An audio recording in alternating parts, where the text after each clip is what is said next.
কবিতাৰ শিৰোনাম উন্মুক্ত জীৱন। ৰচনা গীতাঞ্জলি বৰা।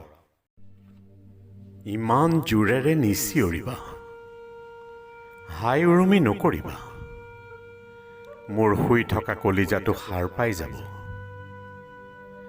অলপ শান্তিত আছে, শুই আছে, শুবলৈ দিয়া।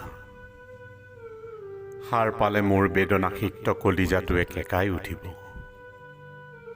তাৰ কেকনিত তুমিও শুব নোৱাৰিবা, তোমাৰ শান্তিৰ নিদ্ৰা ভংগ হ'ব। ময়ো আৰু জগাই নিদিওঁ, নহ'লে বেদনাৰে ভৰি থকা কলিজাটোৰ পৰা ৰক্ত নিগৰি ৰঙীন অশ্ৰুৰ বন্যা বব। কলিজাবিহীন মই আজি সুখী, নাই দুখ নাই সুখ, আশা নিৰাশাৰ স্থান নাই। উন্মুক্ত জীৱন মোৰ মুক্ত বিহংগময়।